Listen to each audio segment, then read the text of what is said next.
podcast teman, telinga mendengar asik dan nyantai. Nah, di podcast ini kita akan membahas mengenai film-film yang hits, terpopuler dan menyenangkan. Nah, sekarang aku kan lagi sendirian nih, tapi di belakang layar kita udah ada bintang tamu yang sangat spesial nih. Spesialnya melebihi martabak. Nah, langsung saja kita panggil ya teman-teman bintang tamu spesial kita. Ayo masuk.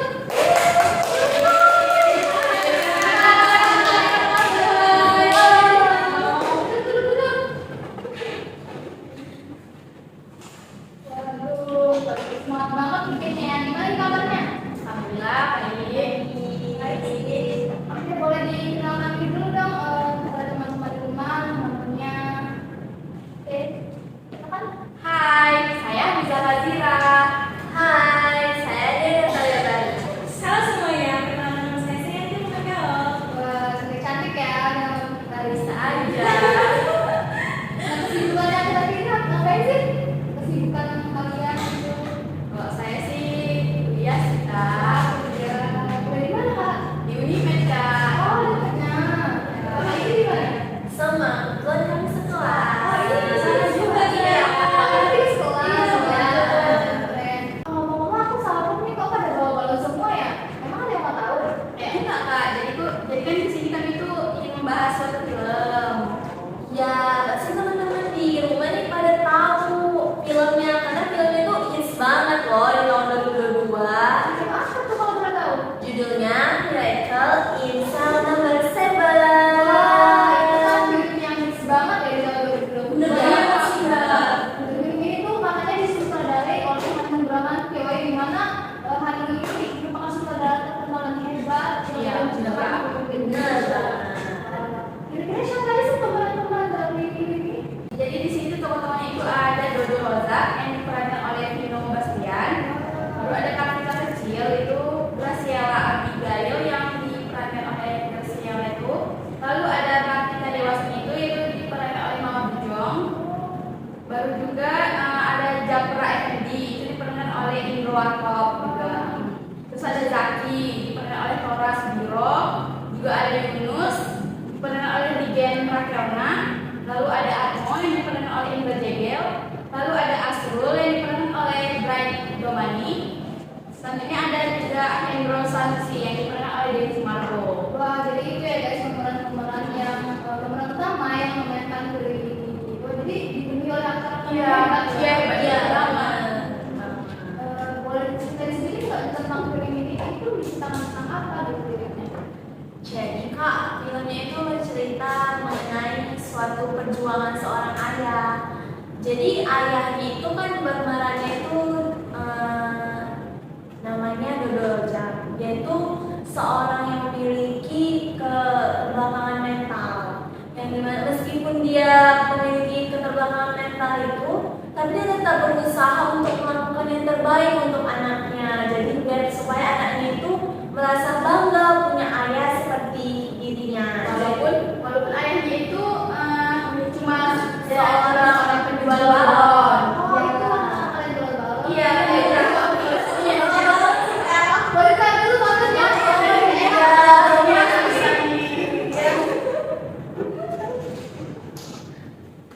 Oh, jadi si Dodo ini menjual balon. Dia awalnya ada yang jadi penjual balon, tapi sikap ke anak itu dia bangga kali ya sama ayahnya. Ya, betul sekali di sekolah. Jadi si ibu Kartika ini nggak ada atau gimana? Sebenarnya ada sih Kak, cuman sewaktu anak mereka si Ika kan kali ini masih dalam kandungan. Ibunya ini lagi biasa ya, ibu yang lagi hamil pastinya punya perjuangan untuk melahirkan. Setelah ibunya melahirkan itu ibunya itu sakit. Mungkin mereka cuma tinggal berdua ya. Iya, benar. Jadi konflik dari film ini konflik besarnya itu apa?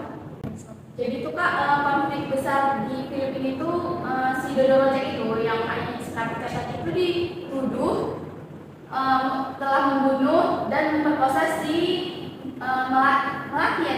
Iya, Melati itu dia seorang anak dari gubernur.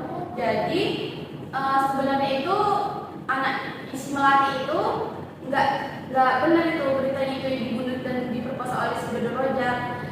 Berita apa fakta melati itu dia berlari. Di situ dia ada acara di rumahnya. Dia berlari. Ya di ulang tahun ya. Dia tahu si melati. Ulang tahun di dekat kolam.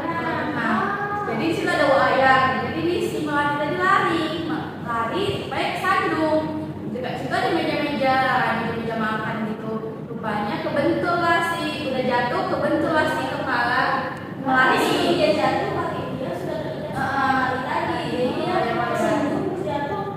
Ininya kepalanya ini mendarat masuk ke kolam ya kan? Kolam jatuh. Tadi kejedot kan kepalanya sampai Jadi setelah terbentur dia jatuh ke kolam. iya. Tapi memang sebelum sini itu dia ketemu sama Dodoro jadi kuat. Dia sedih karena memang awalnya sini ini kan dia punya peliharaan kucing ya. Anjing ya. Anjing. Terus dia ini mati. Katanya itu kecelakaan ya? Iya. Kecelakaan. Terus kata orang. Tapi yang nemuin yang anjingnya ini Dodoroja. Jadi dikirainnya Dodoroja sama apa yang bunuh anjing tadi.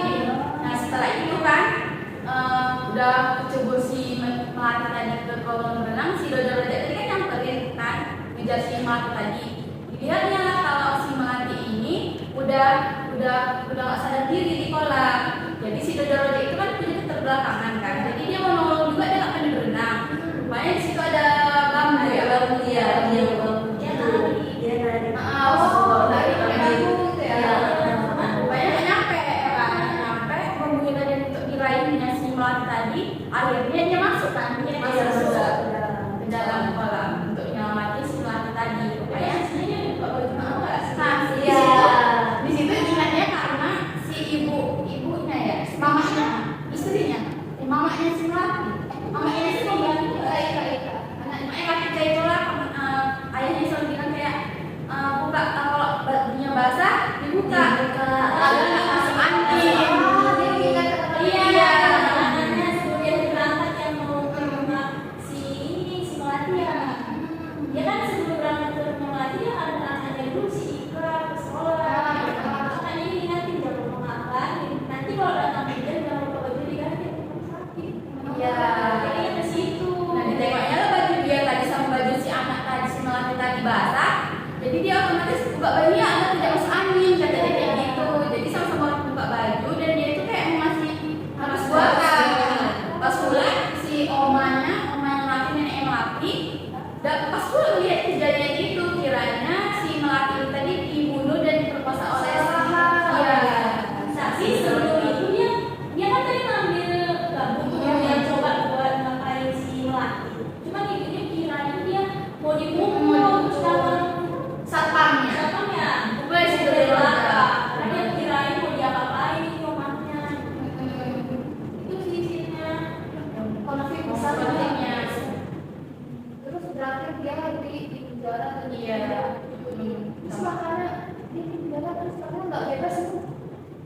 Dia tidak bebas karena nggak ada yang membantu dia karena itu tadi karena keterbelakangan mental dan ayah melati ini punya kuasa. Bener ya dia. Terus si Dodoroja ini nggak dibiarkan untuk membela diri atau ada yang mengancam dari perbuatan gimana sih? Kok dia bisa nggak bebas?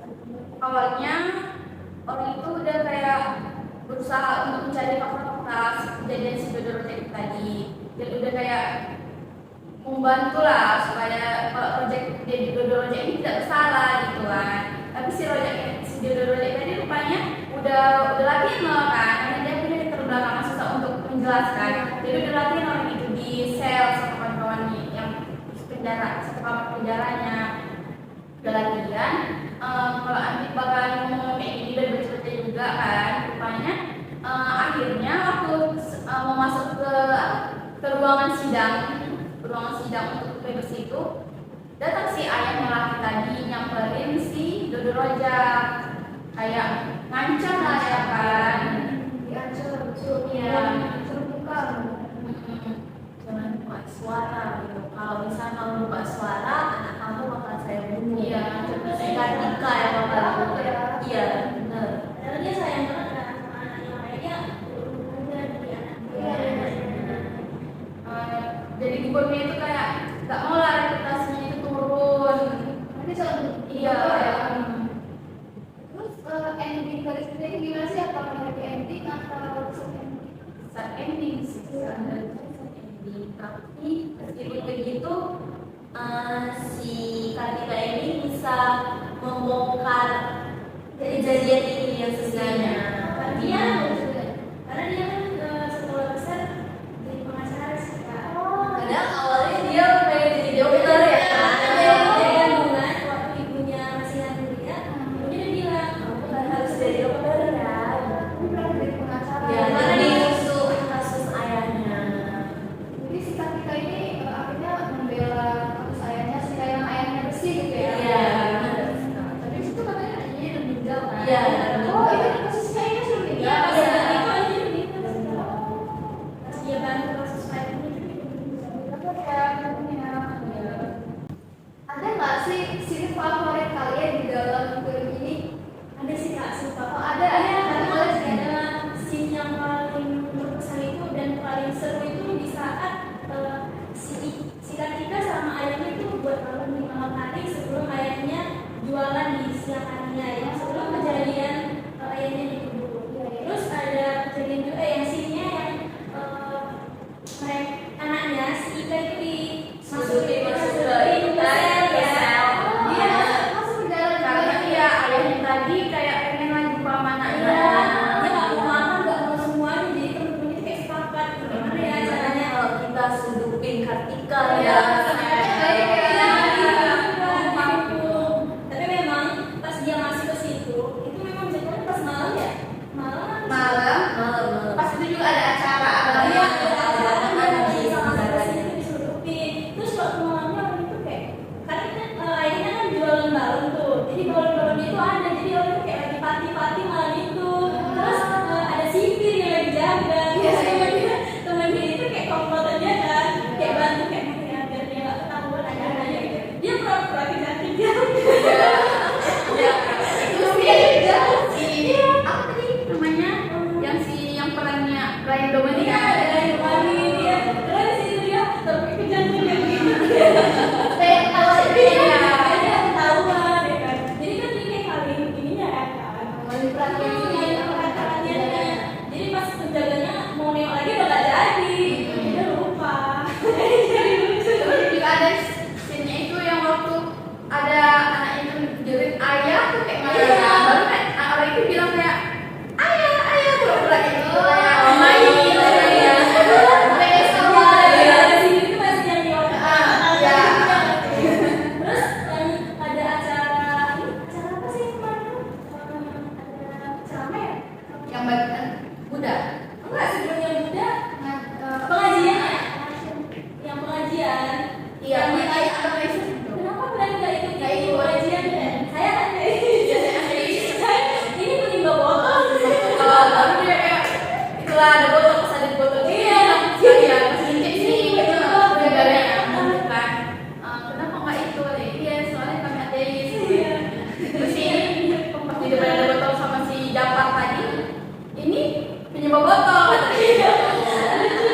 Terus dia nggak percaya kan orang itu memang benar begitu. Terus dia ngintip dari bawah. Terus itu nggak tahu. Anaknya. Terus dia nggak benar lagi berbeda lagi. Wah. Ya itu sedikitnya, tapi memang lebih banyak. berarti ada sisi komedi. Iya, komedinya. Maksudnya gitu ya. Terus ada nggak sih? Tadi kan scene favorit ya. Terus scene berkesan di dalam film ini tuh. Kita ada bagi kalian. Bagi aku ya yang paling berkesan itu yang waktu dia yang sama ayahnya yang mau melarikan diri, terus teman-temannya nyiapin balon udara gitu loh biar mereka bisa melarikan diri, tapi ternyata nggak bisa juga melarikan diri karena balon udaranya nyangkut. Jadi nggak jadi, tetap aja ya tetap masuk harus masuk penjara. Iya. Terus kalau aku sih berkesan itu waktu yang diperankan oleh Dennis Margo. Awalnya kan si Dennis Margo itu dia kehilangan seorang anak juga waktu anaknya itu masih seumuran kita juga kan. Anak Dennis Margo itu minta si Dennis Margo itu dia penjaga sel penjara itu juga. Kayak Jadi dia tuh kayak kehilangan, bagi seorang itu dia sangat kehilangan seorang anaknya lah kan. Jadi dia situ waktu masuk si Dodo Rojak itu dia melihat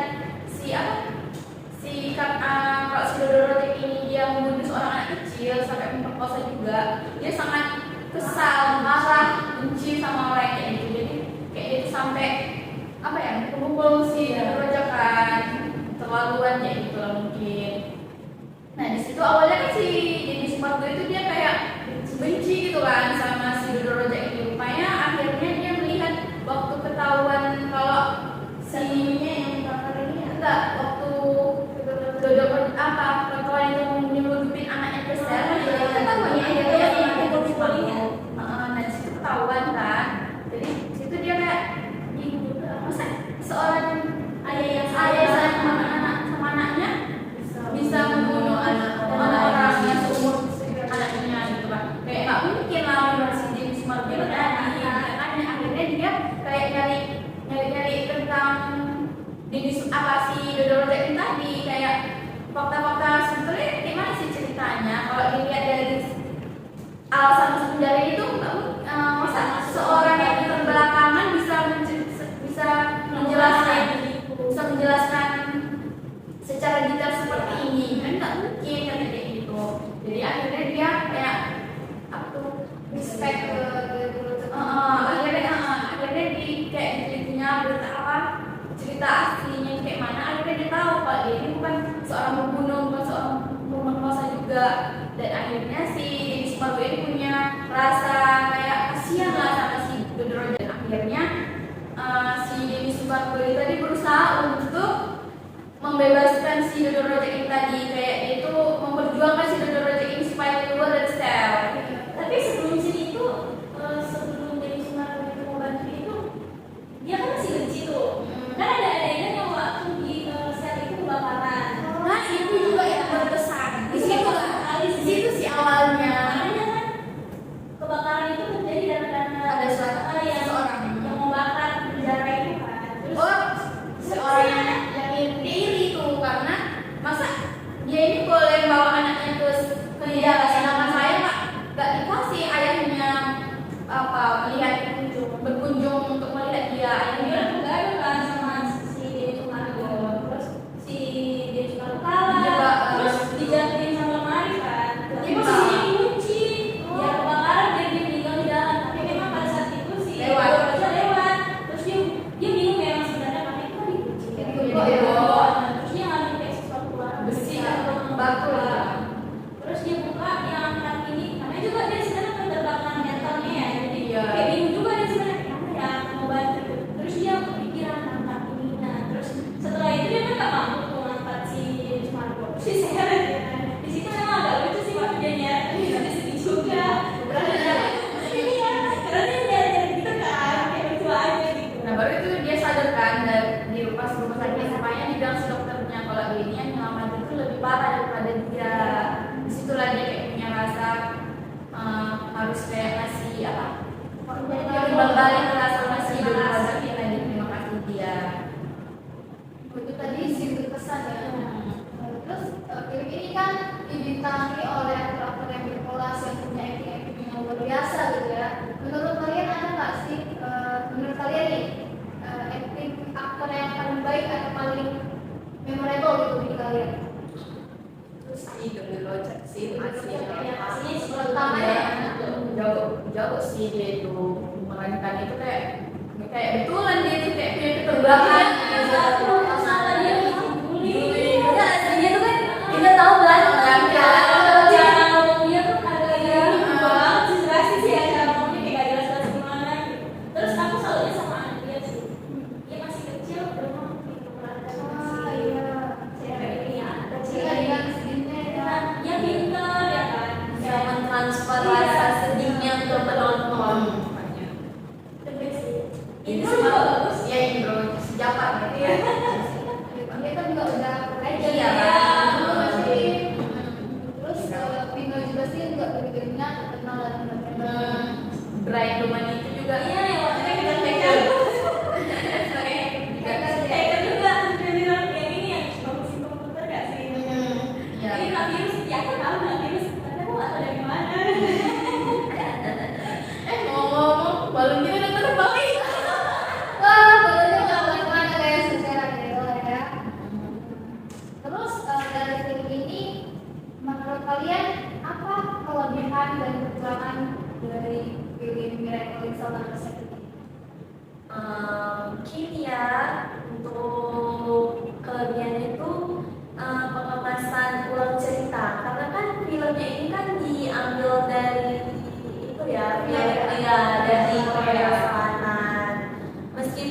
itu mereka mengambil dari itu mampu mempertahankan intinya, pokoknya inti dari ceritanya nggak ada kayak di gimana-gimanain, kayak dilebih-lebihin atau dikurang-kurangin. Memang itulah intinya yang benar-benar diambil. Terus memang mengemas kayak ada lokal-lokalnya, jadi nggak benar-benar mengambil top dari Koreanya. Memang ada Verifikasi. Iya, Sesuai dengan kemampuan mereka. ya. Terus juga benar. Terus yang kedua tuh mungkin yang dari aktor dan aktrisnya ya. Yang kita tahu kan yang pasti kan aktor dan aktrisnya itu udah terkenal. Terus film-film yang udah dimainin mereka sebelum-sebelumnya kan udah banyak. Jadi kan nggak perlu diragukan lagi actingnya. Jadi terus juga yang ketiga pesannya. Pasti setiap orang yang nonton film itu pasti langsung tahu pesan dari film ini, bagaimana pengorbanan seorang ayah, terus juga mungkin gimana kebersamaan, terus lagi yang kita Perjalanannya nggak menjadi suatu pembatas dia. ya, Dan bekerja. Iya. terus juga ada persahabatan mungkin ya yang Nah itu kan ketemunya di sel ya kan. Banyak yang tahu kan sifat-sifatnya kayak mana, baik-baik. itu sih berbeda-bedanya. Terus kekurangannya mungkin yang di adegan itu sih yang jadi Sumargo itu yang mukul-mukul si kan kalau ini kan filmnya nggak ada batasan usia ya, yang untuk semua umur kan. Tapi kan kalau anak SD nengok itu kan bisa aja kayak mereka bakal meniru kan. Jadi mungkin kalau nonton ini harus boleh, tapi harus didampingi lah oleh diawasi oleh orang tua. tua. Itu aja sih kekurangannya. Berarti so far film ini tuh lebih banyak lagi kegiatan. Iya. Dan juga ada banyak sekali. Ngomong-ngomong tentang pesan moral nih, film ini kan menceritakan tentang seorang ayah.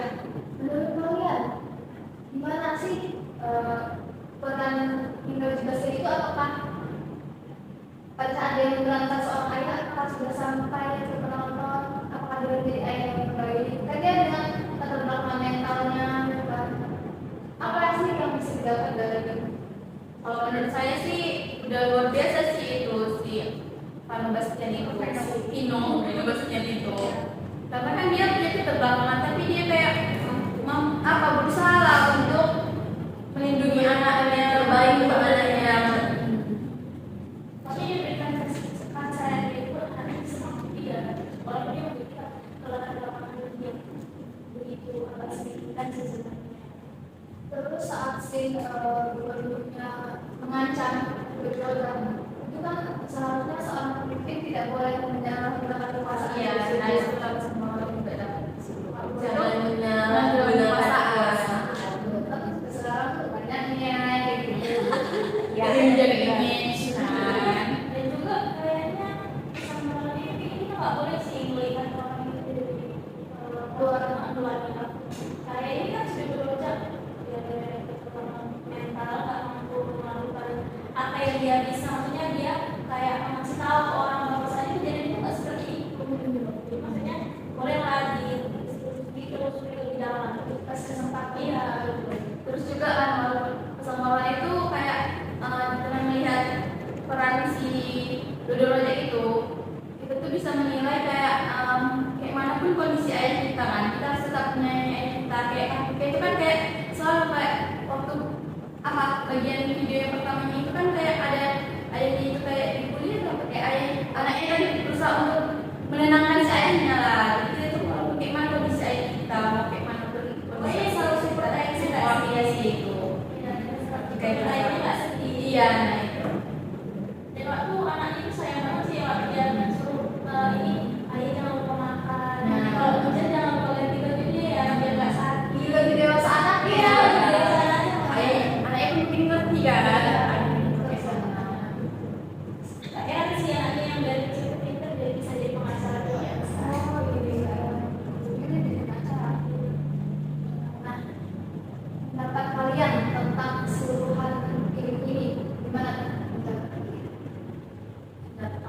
saya pribadi ya, kalau pendapatnya film ini benar-benar bagus banget. Terus rekomendasi untuk semua biar nonton film ini pokoknya. Karena pesan moralnya banyak, terus aktor-aktrisnya benar-benar udah profesional. Kayak kehangatan dalam keluarganya itu kayak terasa, pertemanan keluarga juga kayak terasa itu sama kita kayak mana. Berkesan Iya. semua.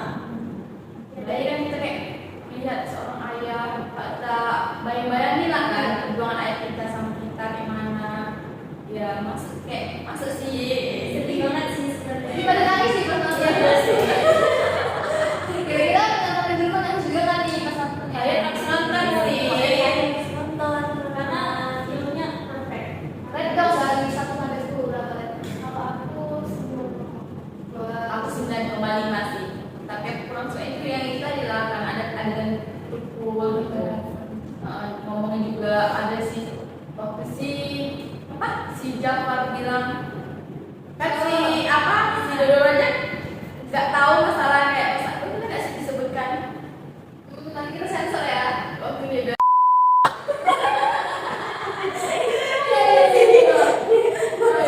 si Jafar Dia gitu. kan awalnya dia lewat tangga, dia waktu dia mau ulang tahun. Ya, aku mau ulang tahun, dia mau datang. Iya. Terus, kau kenapa gini-gini? Kayak, aku kerja gitu. Terus orang itu ketawa gara-gara apa yang si kawannya yang gondrong ini mau bilang apa ya tentang ulang tahun. Pokoknya orang itu ngetawain si Indro, terus dia kayak marah gitu. Tapi orang itu diem semua kan. Itu kata-kata yang tadi. Terus dia nggak tahu. Dia bilang lagi sambil ketawa orang pun ada di Tidak ada kayak. Iya, si Dodo dia nggak tahu kan itu artinya apa. Ada bahasa-bahasa yang Itu kenapa pesan lucu ya? Iya, Sebenarnya iya. Asalkan kalau misalnya anak-anak menonton asalkan dari orang tua betul. bilang mana yang baik ini nggak perlu ditiru, nggak cocok ditiru. Jadi dalam sebuah film kan selain film yang ikonik, pemerannya kan ada soundtracknya nih teman-teman. Soundtrack dari film Miracle in Cell No. 1 ini. Apa tuh judulnya? Anak pada kembali. Yang di cover oleh Amos. Ya, terus. Boleh dinyanyikan sendiri nggak? Boleh. Boleh ya. Boleh ya. Yang sebelum yang ini. Andaikan kau datang kembali, jawab apa yang akan ku beri. Ada kerjaan yang kau lalui untuk kita kembali lagi. Bersinarlah bulan purnama,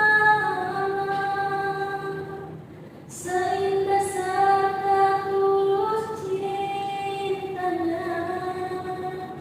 Bersinarlah terus sampai nanti lagu ini ku akhiri.